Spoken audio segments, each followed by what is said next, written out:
कहानी की शुरुआत प्रोटैगनिस्ट से होती है, जो कहता है कि उसे हर रात एक ही सपना आता है, ज़ॉम्बीज़ से भरा एक भयानक सपना। एक ऐसा सपना जिसमें धरती पर क़यामत आ गई है। एक डरावना सपना जहां जिंदा लोगों की दुनिया नर्क में बदल गई है। और उस सब के बीच उसका एक मुख्य मिशन था धरती से सभी ज़ॉम्बीज़ को ख़त्म करना। और इनाम के तौर पर सब कुछ उसकी असली हालत में वापस कर दिया जाएगा।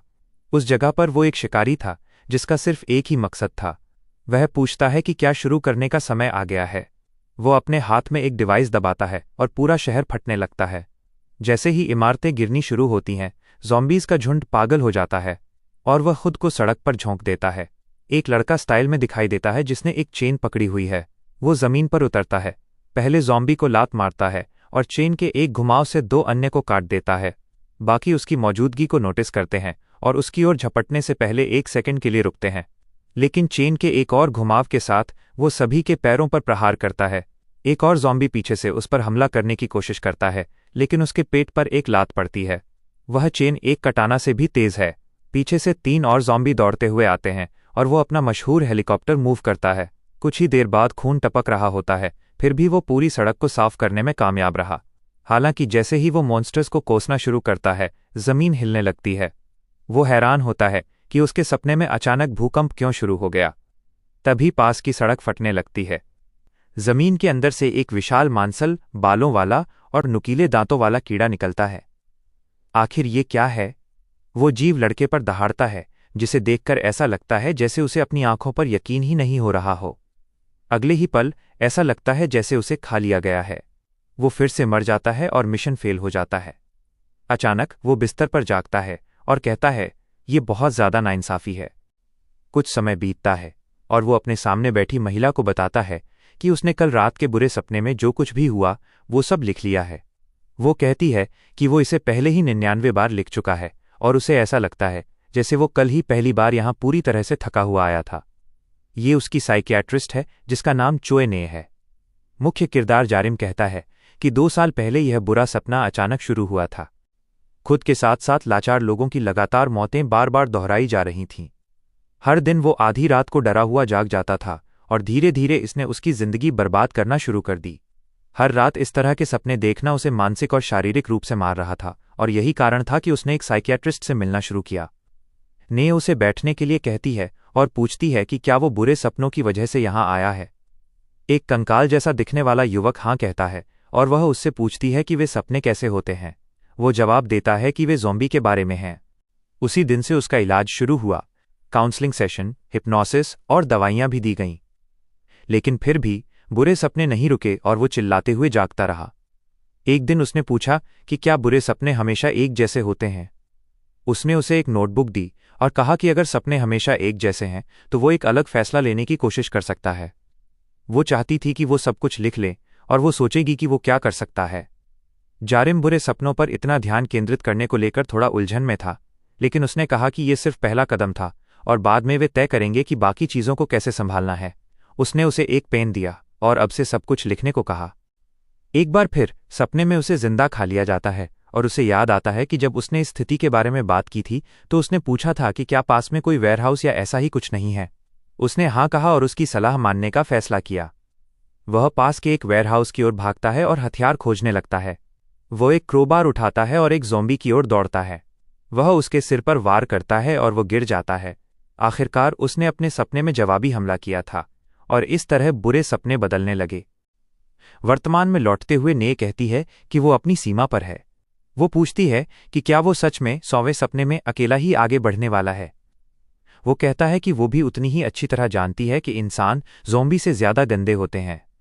वो कहती है कि उसे पता है, लेकिन वो जोर देकर कहती है कि दुनिया में अच्छे लोग भी हैं, पर वो जवाब देता है कि अच्छे लोग अब किसी के साथ शामिल नहीं होना चाहते। वो अपनी कॉफ़ी का एक घूंट लेता है और कहता है कि भले ही ये सिर्फ एक सपना है, उसने 1 या 2 लोगों को उसकी मदद करने की कोशिश में मरते हुए देखा है। ऐसा नहीं है कि उसके पास दूसरों की रक्षा करने की शक्ति है और ये बात उसे परेशान करती है। ने को एहसास होता है कि सपने उसके लिए इतने वास्तविक हैं कि उसे लगता है जैसे उसने सच में अपने साथियों को खो दिया है।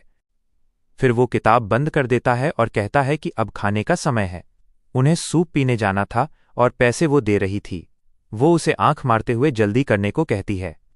बाद में वे एक कन्वीनियंस स्टोर पर जाते हैं। वे वहां पहले से ही सूप पी रहे हैं और वह बता रही है कि ये कितना स्वादिष्ट है। हमारा नायक मुस्कुरा रहा है। तभी उसे किसी के चिल्लाने की आवाज़ सुनाई देती है जो पूछ रहा है कि क्या हो रहा है। वो बगल में देखता है और एक हरे रंग की शर्ट वाले आदमी को कैशियर से बहस करते हुए देखता है। वो आदमी चिल्ला रहा है और पूछ रहा है कि कैशियर पैसे लेने के बजाय चुपचाप क्यों खड़ा है। वो आदमी चिल्लाता रहता है और मांग करता है कि कैशियर पैसे ले ले, लेकिन नायक के चेहरे के भाव बदल जाते हैं और वो डरा हुआ लगता है। वो जो देख रहा था उस पर उसे यकीन नहीं करना था। जब वो मुड़ता है तो ने पूछती है कि क्या हुआ, और वो कहता है कि कुछ नहीं, लेकिन हरे रंग की शर्ट वाला आदमी चिल्लाना जारी रखता है कि इस तरह उसकी बस छूट जाएगी।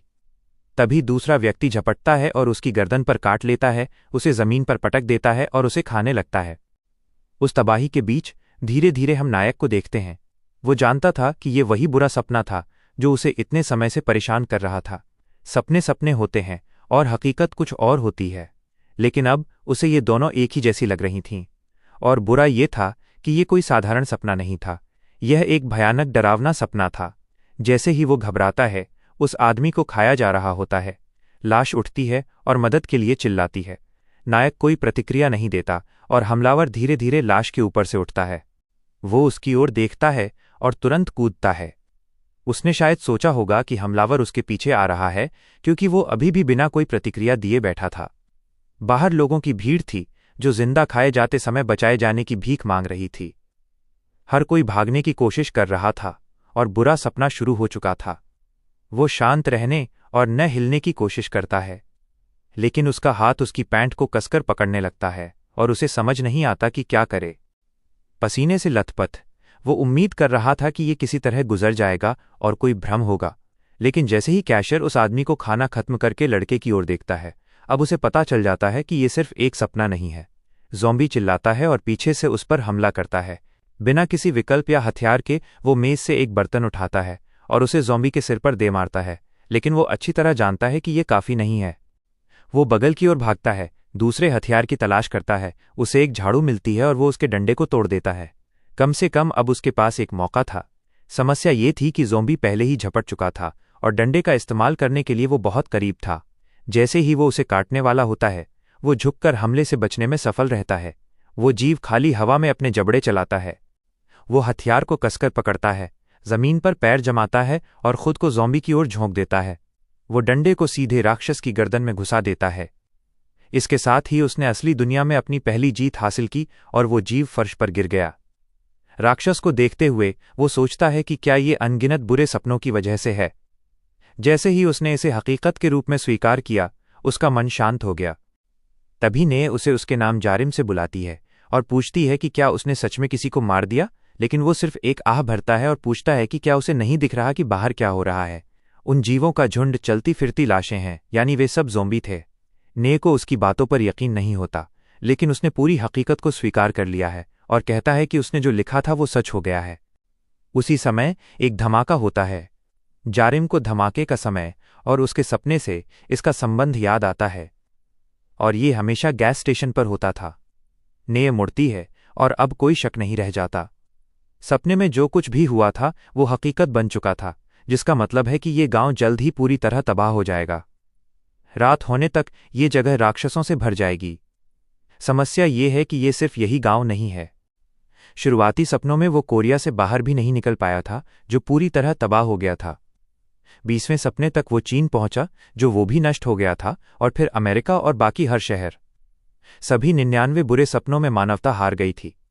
ऐसा इसलिए क्योंकि ज़ॉम्बी हर दिन शक्तिशाली होते गए, जबकि मानव सभ्यता खुद को ढालने में असमर्थ रही और धीरे धीरे खत्म हो गई।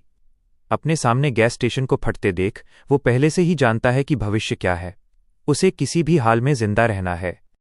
तभी उसे अपने बगल में एक आवाज़ सुनाई देती है। धीरे धीरे वो अपना सिर घुमाता है और जो देखता है उसे देखकर वो हैरान रह जाता है। मिशन सिस्टम प्रकट हो गया था। पृथ्वी पर सभी ज़ॉम्बी को मारें, और इनाम था सब कुछ पहले जैसा करना। वही विंडो, वही मैसेज जो बुरे सपने में बार बार आता था। वो अपना हाथ इसके आर पार ले जाने की कोशिश करता है। ये समझ नहीं पा रहा कि ये क्या है। सपनों में इसका दिखना ठीक था, लेकिन हकीकत में ये होना अजीब था। या यूं कहें कि मिशन की सामग्री वास्तव में बदल गई थी। मिशन अब महान रक्षक के बारे में था। उसे प्रोफेसर चो की उनके घर पर रक्षा करनी थी। सिस्टम चालाक था। अभी भी सहमा हुआ नायक 1 सेकंड के लिए खुद को शांत करने की कोशिश करता है। कम से कम वो इसे 99 बार जी चुका था। खुद से ये पूछना कि ये क्यों हो रहा है, कुछ नहीं बदलेगा। तभी उसे सिस्टम की विंडो में कुछ दिखाई देता है। वहां स्किल के बारे में एक सेक्शन था। अचानक विंडो अपडेट होती है और पूछती है कि क्या वो चुनौती स्वीकार करेगा। उस समय उसे पता था कि ये वही मिशन है जिसमें वो कभी सफल नहीं हुआ था, लेकिन साथ ही उसे एक अजीब सी अनुभूति हुई। उसे महसूस हुआ कि किसी भी विकल्प के साथ उसके पास इस हताश भविष्य को बदलने का मौका है। ने फिर पूछती है कि क्या हुआ और क्या वो ठीक है। वो कहता है हाँ, और बस उसे थोड़ा अजीब महसूस हुआ। वो मुस्कुराती है और कहती है कि ये राहत की बात है, लेकिन नायक उसे पूरी तरह से ज़ोंबी में बदलते हुए देखता है। इसके साथ ही उसकी मुस्कान फीकी पड़ जाती है। कुछ ऐसा था जिसे लिखने की हिम्मत उसने अपने नोट्स में कभी नहीं की थी। प्रोफेसर को काट लिया जाता है और वो ज़मीन पर गिर जाती है। वो फिर उठती है और ज़ोंबी में बदल जाती है, लेकिन उसे अभी ये जानने की ज़रूरत नहीं थी और वो भविष्य बदलने के लिए दृढ़ था। तभी उसके पीछे कुछ फटता है। जब वो पीछे मुड़कर देखता है तो दर्जनों ज़ोंबी आ रहे होते हैं। वो चौंक जाता है, ने की ओर मुड़ता है और उसे भागने के लिए कहता है। इसके साथ ही वे दोनों कन्वीनियंस स्टोर के बाहर होते हैं, लेकिन सड़क ज़ोंबी से भरी होती है जो उनकी मौजूदगी को भांप लेते हैं। वे दोनों उन जीवों के बीच से भागते हैं जबकि वो नोट्स ले जा रही होती है। वे अपने सपने वाले वेयरहाउस की ओर भागते हैं और वो उसे खोलने में कामयाब हो जाता है। जैसे ही वे अंदर घुसते हैं वो दरवाज़ा बंद कर देता है और एक लोहे की छड़ से उसे अटका देता है। आखिरकार वो एक पल के लिए शांत होता है। वो एक अलमारी की ओर जाता है जबकि बाहर ज़ोंबी दरवाज़ा पीट रहे होते हैं। वो एक लॉकर के सामने रुकता है और ने सोचती है कि जारिम क्या कर रहा है। वो जो उठाता है वो महान चेन है। वो उससे कहता है कि तैयार हो जाए, क्योंकि वो घर के रास्ते में आने वाली हर चीज़ को ख़त्म करने वाला है। इससे पहले कि वो समझ पाए कि उसका क्या मतलब है, वो कुंडी खींचता है और उम्मीद के मुताबिक दरवाज़ा खोल देता है। बाहर का हिस्सा ज़ोंबी से भरा है। वे तुरंत उसकी उपस्थिति पर प्रतिक्रिया करते हैं, लेकिन जारिम चेन पकड़ता है और तैयार हो जाता है। उसे ट्रांसमिशन स्किल प्राप्त करने के लिए इस मिशन को पूरा करना था। उसके चेहरे के भाव पूरी तरह बदल जाते हैं। पहले ज़ोंबी उसकी ओर लपकते हैं और उसे चारों तरफ से घेरने लगते हैं। चेन के साथ लड़का अनुभवी है और हेलीकॉप्टर मूव की तैयारी करता है। पहला ज़ोंबी पास आता है और उसके माथे पर वार लगता है। ने अंदर से ये सब देख रही है। इस बीच जारिम चेन को आगे पीछे घुमाता है, सबको मारता हुआ आगे बढ़ता है। और भाई जब ये लगती है तो बहुत दर्द होता है। ज़ोंबी ज़मीन पर गिरते हैं और वो बाकी की ओर बढ़ता है। अपनी बाहों पर चेन लपेटे हुए जोश में आकर वो एक चीख मारता है। चारों तरफ से घिरे होने और चेन घुमाने का एहसास उसे बहुत जाना पहचाना लग रहा था। अंदर से देख रही ने को याद आता है कि उसने उससे पूछा था कि उसने हथियार के रूप में चेन को ही क्यों चुना। सवाल ने उसे थोड़ा हैरान कर दिया था, लेकिन अब इसका मतलब समझ आ रहा था। उसे अपने चारों ओर कई ज़ोंबी को ख़त्म करते देख उसे याद आता है कि सपनों की शुरुआत में वो हमेशा चेन के बारे में भी बात करता था। एक ऐसा हथियार जिसकी मार की सीमा लचीली है और किसी भी चाकू की तुलना में कहीं अधिक टिकाऊ है। इसका मतलब पैना होना नहीं, बल्कि मजबूत होना था। अचानक ज़ोंबी में से एक पीछे से आता है। नायक मुड़ता है और उसे चेन कटवाने में कामयाब हो जाता है। वह उस जीव को जकड़ लेता है और उसे और जोर से काटने को कहता है। फिर वो चेन को एक तरफ झटके से खींचता है, उसके दांत तोड़ देता है और उसके चेहरे पर वार करता है। जब वो जीव हवा में ही होता है तो वो फिर से वार करता है, उसकी छाती को चीरते हुए। ने दूर से देखती है जब एक और ज़ोंबी पीछे से चुपके से आता है। जारिम चेन की दिशा बदलता है और उसे आगे धकेलने के लिए अपने पैर का इस्तेमाल करता है। उसे एहसास होता है कि ये हथियार हमले की दिशा के मामले में बहुत बहुमुखी था। जैसे ही वो ज़ोंबी के ऊपर था, उसने नीचे की ओर खींचा और सीधे उसके सिर पर वार किया। एक और ढेर हो गया, और भाई वो रुकता नहीं है, पहले से ही अगले समूह की ओर बढ़ रहा है, बाहों में चेन चिल्लाते हुए, जबकि ने लाचारी से देखती है। देखते ही देखते वो लाशों के ढेर के ऊपर होता है, लेकिन ये काफ़ी नहीं है, क्योंकि एक और झुंड उनकी ओर आ रहा है। वो ने की ओर देखता है और कहता है कि भागने का यह उनका इकलौता मौका है। इसके साथ ही दोनों सड़क पर भाग रहे हैं। दृश्य फिर एक जंगल की ओर मुड़ता है। इसके बीच में एक छोटा सा सुनसान घर है। जारिम और ने अभी वहां पहुंचे थे। वो कहता है कि ये एक अच्छी जगह है, सुनसान और पास में कोई ज़ोंबी नहीं है। जैसे ही वो अंदर कदम रखती है, वो अपने घुटनों के बल गिर जाती है। वो पूछता है कि क्या हुआ, और वो कहती है कि वो ठीक है, उसे बस बहुत राहत महसूस हो रही है। वो उसे ऊपर उठाता है और सोफे पर बैठने को कहता है। वह बैठती है और उसी समय सिस्टम विंडो दिखाई देती है। मिशन पूरा हो गया था और उसे ट्रांसमिशन स्किल प्राप्त होती है। वो तुरंत ये देखने के लिए उत्साहित होता है कि यह क्या करता है। ट्रांसमिशन स्किल उसे किसी एक्सपर्ट से स्किल प्राप्त करने की अनुमति देती है। अब वो पूरी तरह से उलझन में है क्योंकि वास्तव में यह स्किल कुछ नहीं करती। सबसे पहले उसे ये पता लगाना था कि ये एक्सपर्ट वाली बात क्या है, लेकिन ऐसा नहीं हो सकता था कि सुराग इतने अस्पष्ट हों कि उसे पता ही न चले कि क्या करना है। सिस्टम तब बताता है कि अगर कोई उसे अनुकूल दृष्टि से देखता है तो वो उस व्यक्ति से ट्रांसमिशन स्किल सीख सकता है। जाहिर है उसे समझ नहीं आता कि इसका क्या मतलब है, लेकिन वो इसे परखने का फैसला करता है। वह ने पर ट्रांसमिशन सक्रिय करता है। अचानक उन दोनों के ऊपर और नीचे एक जादुई घेरा बन जाता है। वो हैरान दिखता है, लेकिन दूसरी ओर वो कोई प्रतिक्रिया नहीं दे रही है। इससे साफ पता चलता था कि वो कुछ नहीं देख पा रही थी। हालांकि सिस्टम उसे बधाई देता है, ये कहते हुए कि उसने एक स्किल हासिल कर ली है। स्पष्ट रूप से ये उसके पेशे से संबंधित थी, लेकिन उसके लिए ये बहुत उपयोगी नहीं थी। ने तब एक सिगरेट जलाती है और उसे पुकारती है। वह पूछती है कि क्या वे राक्षस उसके सपनों के ज़ॉम्बी थे। उसे याद है कि उसने उस किताब में कुछ ऐसा ही लिखा था। अब वो जानना चाहती है कि क्या हो रहा है, या क्या उसने भी कोई बुरा सपना देखना शुरू कर दिया है। जारिम को एहसास होता है कि वो घबरा रही है। वो जिंदा बचने पर राहत महसूस कर रही है, लेकिन मानसिक रूप से टूटने लगी है। उसके लिए हालांकि ये सब बहुत आम है, क्योंकि ये वे दृश्य थे जिन्हें उसने अपने सपनों में बार बार अनुभव किया था। यह उसके लिए अभी प्राप्त की गई स्किल का उपयोग करने का सही समय था। वो मेंटल केयर सक्रिय करता है। उन दोनों के नीचे एक जादुई घेरा प्रकट होता है और सिस्टम घोषणा करता है कि स्किल सफलतापूर्वक उपयोग की गई है। व्यक्ति की आत्मा मजबूत हो गई थी। अचानक ने, जिसने अपना हाथ अपने चेहरे पर रखा था, सिगरेट को लात मारती है और उसे कप में बुझा देती है। वो जारिम की ओर मुस्कुराती है और कहती है कि कम से कम वे दोनों जिंदा हैं, इसलिए ये उतना बुरा नहीं है। उन्हें हिम्मत जुटानी होगी क्योंकि उसे यकीन है कि दुनिया बेहतर हो जाएगी। जारिम प्रभावित होता है। ट्रांसमिशन स्किल ने सच में काम किया। तभी उसे उस गांव के कारीगर और शिल्पकार याद आते हैं जहां वो रहता था। वहां अनगिनत पेशेवर थे जिनके पास जीवन भर का अनुभव था। क्या होगा अगर वो उन सभी चीजों को अपने भीतर ला सके? अगला लक्ष्य उन लोगों से स्किल सीखना था। दृश्य उस गैस स्टेशन की ओर जाता है जो फट गया था। हम एक हट्टे कट्टे आदमी को देखते हैं जो अब एक ज़ॉम्बी है, एक मार्शल आर्ट्स मास्टर जिसे पाक डालबोंग के नाम से जाना जाता है। अगला अध्याय उसके इस बारे में बात करने से शुरू होता है कि कैसे कुछ महीने पहले उसे लगातार 10 बुरे सपने आए थे। वो थका हुआ था जब किसी ने उसे आवाज़ दी। मुड़कर उसने पूछा कि बुजुर्ग क्या चाहते हैं। यांगचुन नाम का एक सूट पहना हुआ बूढ़ा व्यक्ति उसके चेहरे को देखकर पूछता है कि क्या बुरे सपने फिर से आए। डालबोंग कहता है कि ये उसकी गलती है कि उसके पास पर्याप्त ऊर्जा नहीं है। बुजुर्ग कहते हैं कि लड़का खुशकिस्मत है कि उसके पास घर में कुछ जिनसेंग है, इसलिए उसे जाकर उसे खा लेना चाहिए। थका हुआ जारिम कहता है कि कोई बात नहीं, क्योंकि इस तरह का जिनसेंग बहुत महंगा होता है, लेकिन डालबोंग जोर देता है, कहता है कि उसे बस इसे खा लेना चाहिए क्योंकि स्वास्थ्य सबसे महत्वपूर्ण है। बेचारा नायक पतला होने पर बहुत बुरा दिखता है। घर वापस आकर वो अपना स्कूटर शुरू कर रहा है।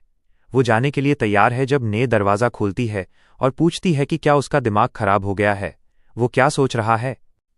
शहर के बीचों बीच जाना। वह सभी ज़ोंबी को मारने की योजना कैसे बनाता है? जारिम पूछता है कि क्या उसने नहीं देखा कि उसने उन जीवों को कैसे संभाला। बस कुछ ज़ॉम्बी हैं, वो नहीं हारेगा।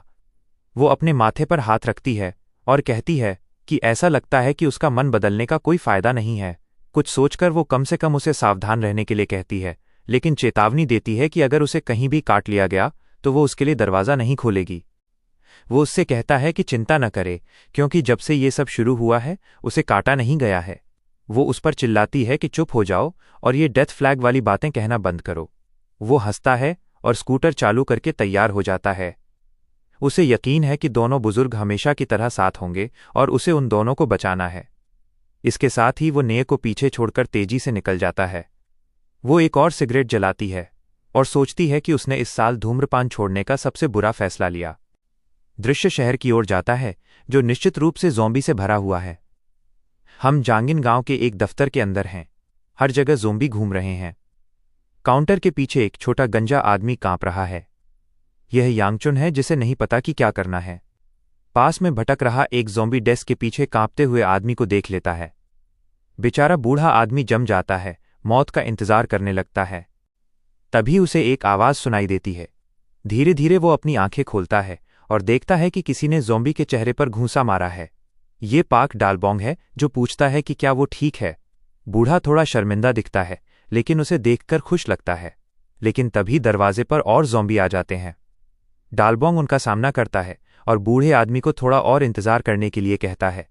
वे जल्दी से सब कुछ साफ कर देंगे। ज़ॉम्बी उसकी ओर लपकते हैं, लेकिन ये एक सच्चा मार्शल आर्टिस्ट है। वो बस एक स्टांस लेता है और एक पंच वाला वार करता है। इस बीच जारिम अपने स्कूटर पर तेजी से जा रहा है। वह जानता है कि डालबोंग एक मार्शल आर्ट्स मास्टर है, इसलिए साधारण ज़ॉम्बी उसके लिए कोई समस्या नहीं है। मुद्दा ये है कि उसके सपनों में बुजुर्ग हमेशा मर जाते थे। उसे उन तक पहुंचना ही होगा, क्योंकि 2 महत्वपूर्ण खतरे थे। उसे बस यही उम्मीद है कि वह बहुत देर से न पहुंचे। ज़ॉम्बी आगे बढ़ते रहते हैं और डालबोंग उन सभी पर घूंसे बरसा रहा है। उसका एक घूंसा ज़ॉम्बी को उड़ा देता है। वो एक के सिर पर मारता है और दूसरे के चेहरे पर। डेस्क के पीछे कांप रहा यांगचुन प्रभावित होता है। डालबोंग मजाक में कहता है कि काश वो जोजान राजवंश के कुछ मार्शल आर्ट सीख पाता, लेकिन वो ताकतवर आदमी हंसता है। वो कहता है कि ये शर्म की बात है, लेकिन आम लोग सेलेस्टियल डेमन की कला नहीं सीख सकते। वो ज़ॉम्बी के अवशेषों को कुचलता है और कहता है कि केवल उसके जैसे शक्तिशाली लोग ही उन मार्शल आर्ट्स में महारत हासिल कर सकते हैं। यांगचुन जवाब देता है कि वो समझता है, लेकिन ये दुख की बात है, क्योंकि उसने हमेशा चाहा था कि वो एक मजबूत शरीर के साथ पैदा हुआ होता। तभी उन्हें पास में एक आवाज़ सुनाई देती है। एक भारी कदम और एक जीव, जो अटैक ऑन टाइटन 2.0 के गंदे संस्करण जैसा दिखता है, पास आता है। समस्या राक्षस की ऊंचाई है। डालबोंग का अनुमान है कि यह 2.5 से 3 मीटर लंबा है। एक ज़ॉम्बी उस विशालकाय जीव के पास से गुजरता है, जो उसका सिर पकड़ लेता है। अपना बड़ा मुंह खोलकर वो उसे चबा जाता है। बुजुर्ग हैरान रह जाते हैं। ज़ॉम्बी दूसरे ज़ॉम्बी को खा रहा था। वो सब कुछ खा जाता है और डकार भी लेता है। लेकिन डालबोंग उत्साहित दिखता है, कहता है कि एक दिलचस्प लक्ष्य सामने आया है। वो पलक झपकते ही गायब हो जाता है और विशालकाय जीव के चेहरे पर घूंसा मारने जाता है। अपनी मुट्ठी पीछे खींचकर वो डबल टाइगर एनर्जी स्ट्राइक सक्रिय करता है। टाइगर डांस के नाम से जाने जाने वाले घूंसे की बौछार उस जीव पर होने लगती है। वो चिल्लाता रहता है और राक्षस को बेरहमी से मारता है, लेकिन जीव दहाड़ने लगता है और ऐसा लगता है जैसे उस पर कोई असर नहीं हुआ। डालबोंग को समझ नहीं आता कि इतनी मार खाने के बाद भी राक्षस पलटवार कैसे कर रहा है। वह जीव उस पर झपटता है, लेकिन वह उसके हाथों को पकड़ने में सफल रहता है। समस्या ये है कि राक्षस बल लगाने लगता है और डालबोंग उसे हराने में असमर्थ लगता है।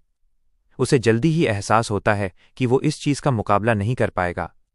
तनावपूर्ण चेहरे के साथ उसकी रीढ़ की हड्डी जवाब दे जाती है। वह अपनी पीठ पकड़कर जमीन पर गिर जाता है, जबकि यांगचुन उसे आवाज देता है। बेचारे डालबोंग की स्लिप डिस्क की समस्या उभर आई थी। ज़ॉम्बी बिना किसी परवाह के जान लेने के लिए आगे बढ़ता है, लेकिन जारिम अपनी चेन से वार करता है, ज़ॉम्बी के चेहरे पर मारता है और उसे स्तब्ध कर देता है। जारिम घोषणा करता है कि वो उन्हें बचाने आया है।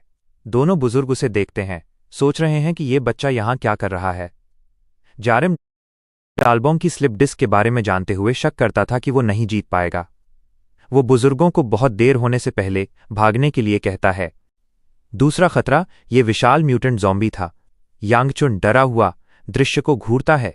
अचानक वो भागता है, डालबोंग को उठाता है और उसके साथ भागने की कोशिश करता है। डालबोंग और अधिक न कर पाने के लिए माफी मांगता है। जैसे ही वे जाने लगते हैं, विशालकाय ज़ॉम्बी फिर से दहाड़ता है, जिससे जारिम चौंक जाता है। वो झुक जाता है। पहले वार से बचते हुए डालबोंग उसे भागने के लिए चिल्लाता है, लेकिन जारिम उन्हें चिंता न करने के लिए कहता है। आखिरकार स्कूटर में केवल 2 सीटें हैं, इसलिए वो उनके साथ नहीं जा सकता था। इस बीच ज़ॉम्बी इलाके को घेरने लगते हैं। दोनों बुजुर्ग पहले से ही स्कूटर पर हैं, जबकि जारिम भीड़ का आमना सामना कर रहा है। यांगचुन पूछता है कि क्या उसके पास वास्तव में कोई और समाधान नहीं है, जबकि डालबोंग फिर से माफी मांगता है। जारिम उनकी अनदेखी करता है, अपनी चेन घुमाता है। जितना उसने सोचा था उससे कहीं अधिक ज़ॉम्बी हैं और उसे यकीन नहीं है कि वो जीत पाएगा या नहीं। लेकिन तभी उसे सिस्टम की आवाज़ सुनाई देती है। उसने एक विशेषज्ञ का फेवर हासिल कर लिया है और अब उसे एक स्किल दी जा सकती है। वो तुरंत मुस्कुराता है, ये जानते हुए कि यह क्या है। विशालकाय जीव दहाड़ता है और ज़ॉम्बी उसे घेर लेते हैं। यांगचुन जारिम का नाम पुकारता है, जबकि वो स्थिर खड़ा रहता है और बस स्किल सक्रिय करने के लिए कहता है। फिर वो कूदता है, हमलों से बचते हुए। वो जोजान प्रांत की ऊर्जा इकट्ठा करने के बारे में कुछ बुदबुदाता है। वो भारी राक्षस भ्रमित दिखता है, तब तक कुछ समझ नहीं पाता जब तक जारिम उसके सिर पर दोनों पैरों से नहीं उतरता और जोजान रील्म सक्रिय नहीं करता। धमाका विशालकाय जीव को कुचल देता है और बाकी को उड़ा देता है। वहां स्टाइल में खड़े जारिम को देखकर बुजुर्ग दंग रह जाते हैं। जारिम ने सेलेस्टियल डेमन की मार्शल आर्ट सीख ली थी। उसी समय उसने मार्शल इवोल्यूशन अनलॉक किया, हालांकि अभी वो रैंक F पर था। अगला अध्याय इतिहास के सबसे शक्तिशाली व्यक्ति की कहानी के साथ शुरू होता है, जिसे सेलेस्टियल डेमन के रूप में जाना जाता है। उसने पूरे चीन की यात्रा की थी। वह बहुत समय बाद अपने वतन जोजान लौटा। वहां जमीन से ऊर्जा खींचते हुए उसने अपनी मार्शल आर्ट्स को और निखारा। उसने अंततः पूर्ण शक्ति प्राप्त की और ये वही क्षमता थी जिसे जारिम ने अभी अनलॉक करना शुरू किया था। विशालकाय जीव चपटा हो गया था। अभी भी शांत भाव से खड़े जारिम ने अपने हाथ बांधे हुए थे। बुजुर्गों ने तो स्कूटर भी शुरू नहीं किया था और वे बस मुंह फाड़े देखते रह गए। डालबोंग को अंदाजा नहीं था कि जारिम जैसा पतला व्यक्ति ऐसी मार्शल आर्ट्स का इस्तेमाल कैसे कर सकता है। ज़ॉम्बी के ऊपर खड़े होकर उसे एक और स्किल प्राप्त हुई। ये एक पैसिव स्किल थी, जोजान हार्ट कंट्रोल, एक ऐसी स्किल जिसने उसे माना महसूस करने की अनुमति दी। जारिम इस हार्ट कंट्रोल और माना वाली चीज़ों को लेकर पूरी तरह उलझन में था। तभी उसकी स्टेटस विंडो दिखाई दी, शिन जारिम 3 रैंक F स्किल के साथ। वो सोचने लगा कि क्या ये सब एक गेम जैसा महसूस नहीं होने लगा है। तभी उसने पास में एक अजीब नीली रोशनी देखी। नीचे देखने पर उसने उसे अपने हाथ से निकलते देखा। उसके शरीर में दौड़ती शक्ति ने उसे हल्का महसूस कराया। शायद स्किल डिस्क्रिप्शन में मांसपेशियों पर नियंत्रण का यही मतलब था। जाहिर है, डालबोंग को बचाने के लिए अपनी जान जोखिम में डालना पूरी तरह सार्थक रहा था। यह स्किल निश्चित रूप से उसकी बहुत मदद करने वाली थी। वो बुजुर्गों के पास जाता है और कहता है कि उसने काम खत्म कर दिया है और वे साथ लौट सकते हैं। लेकिन तभी उसके पीछे कुछ उठता है। वो राक्षस जिसे कुचल दिया गया था अभी भी जीवित था। जारिम कहता है कि जीव की शक्ति बिल्कुल सपनों जैसी ही है। अब कुछ अलग आजमाने का समय था। वह पकड़ता है। वो चेन को और मजबूती से पकड़ता है और पूछता है कि क्या वे अब ठीक से लड़ सकते हैं। वो राक्षस चिढ़कर उस पर एक मुक्का चलाता है। वो उससे बच निकलता है, जबकि एल्डर्स उसे सावधान रहने के लिए चिल्लाते हैं। एक बार फिर वो उन्हें वहां से निकलने के लिए कहता है और कहता है कि वो जल्द ही उनसे आकर मिलेगा। एल्डर्स हिचकिचाते हैं, लेकिन वो जोर देता है कि उन्हें प्रोफेसर चो की मदद करने जाना चाहिए, जो उसके घर पर छिपे हुए हैं। बिना किसी विकल्प के यांगचुन सहमत हो जाता है। वो जानता था कि वे इस समय जारिम को केवल पीछे खींच रहे थे। जैसे ही वे तेजी से निकलते हैं, यांगचुन चिल्लाकर कहता है, जारिम को जिंदा बचना होगा। जारिम राक्षस के चारों ओर चक्कर लगाते हुए चेन को घुमाना जारी रखता है। जैसे ही वो जीव दहाड़ता है, वो फिर से वार करता है और सीधे उसके सिर पर चोट करता है। राक्षस लड़खड़ाता है, लेकिन चेन को पकड़ने में कामयाब हो जाता है। बिना किसी झिझक के वो चेन को तोड़ देता है, जिससे जारिम गुस्से से भर जाता है। वो सीधे उसकी खोपड़ी पर अपने घुटने से प्रहार करता है। ज़ोंबी दर्द में है, लेकिन अब भी जिंदा है। जारिम चेन के टूटे हुए टुकड़ों को उठाता है, जैसे कि उन्हें फिर से जोड़ रहा हो। वो राक्षस की ओर मुड़ता है और पूछता है कि क्या उसे दूसरों की चीजें तोड़ने की सजा पता है। उसे सबक सिखाने के लिए पीटा जा रहा है। राक्षस अब लगभग डरा हुआ लग रहा है। रात हो जाती है और समय बीतता जाता है। ने घर पर हमेशा की तरह सिगरेट पी रही है। ऐसा लगता है कि ये कयामत उसे नहीं मारेगी, लेकिन ये सिगरेट शायद मार दें। वो जारिम को लेकर चिंतित है। तभी उसे बाहर मोटरसाइकिल की आवाज सुनाई देती है। ये सोचकर कि वो वही है, वो दरवाजे की ओर दौड़ती है। लेकिन जब वो उसे खोलती है तो उसे उसके बजाय 2 एल्डर्स मिलते हैं। उलझन में वो सुनती है जब यांगचुन समझाता है कि जारिम ने उन्हें यहां आने और प्रोफेसर चो से मिलने के लिए कहा था। उसे राहत मिलती है कि उन्हें जारिम मिल गया, ये याद करते हुए कि उसने कहा था कि वो उन्हें बचाने जा रहा है। लेकिन वो जानना चाहती है कि वो बच्चा कहाँ है, ताकि वो उसे इतना लापरवाह होने के लिए डांट सके। यांगचुन बोलने से पहले हिचकिचाता है, लेकिन दोनों एल्डर्स आखिरकार स्वीकार करते हैं कि जारिम पीछे रह गया था। ने को इस पर यकीन नहीं होता। यांगचुन अपना चश्मा ठीक करता है और कहता है कि उसे समझ नहीं आता क्यों, लेकिन उस युवक ने 2 बूढ़े आदमियों को बचाने के लिए खुद का बलिदान दे दिया। वो पीछे रह गया, अकेले उस ज़ॉम्बी से लड़ रहा था। शहर में वापस राक्षस के चेहरे पर वार किए जा रहे हैं। जारिम एक और मुक्का जड़ता है और उसके पेट पर प्रहारों का सिलसिला जारी रखता है। वह उसकी ठुड्डी के नीचे एक किक मारता है, जिससे वो जमीन पर गिर जाता है। वो उसे पंचिंग बैग के अलावा कुछ नहीं कहता। लेकिन अब जब उसकी चेन टूट गई है, तो उसे इस चीज को इस्तेमाल करना सीखना होगा जिसे माना कहते हैं। उसे सीखने के लिए मजबूर करने के बदले में वो राक्षस को बिना दर्द के मौत देगा। वो जीव इतनी पिटाई के बावजूद अपने जबड़े खोले फिर से उस पर हमला करता है। जारिम स्थिर खड़ा रहता है और अपनी बाह में माना प्रवाहित करता है। उसे निर्देश याद आते हैं, इसे इकट्ठा होने दो और एक ही वार में सब कुछ छोड़ दो। उसका मुक्का ज़ॉम्बी में एक गड्ढा बना देता है। प्रभाव से जमीन हिल जाती है और आखिरकार वो जीव 2 टुकड़ों में बंट जाता है। ताकत के कारण जारिम के हाथ में दर्द होने लगता है। तभी राक्षस की पीठ पर लगा क्रिस्टल अलग हो जाता है। उसे देखकर वो पास आता है, अनिश्चित कि ये क्या है। सिस्टम बताता है कि ये एक रेड मैजिक स्टोन है जो एक ग्रोथ एक्सेलरेटर है। इसका उपयोग करने से उसका लेवल बढ़ जाएगा। स्वाभाविक रूप से जारिम इस खबर से रोमांचित है। यह वीडियो देखने के लिए आप सभी का बहुत बहुत शुक्रिया। अगर आपको ये मनवा रिकैप अच्छा लगा और आप जानना चाहते हैं कि कहानी में आगे क्या हुआ, तो मैं इसका नेक्स्ट पार्ट बहुत जल्द लाऊंगा। हमारे चैनल एनिमे यूट्यूब 999 को सब्सक्राइब करना, वीडियो को लाइक करना और कमेंट करना बिल्कुल मत भूलना, ताकि आप लोग कोई भी नया अपडेट मिस न करें। तो चलिए मिलते हैं आपसे नेक्स्ट वीडियो में।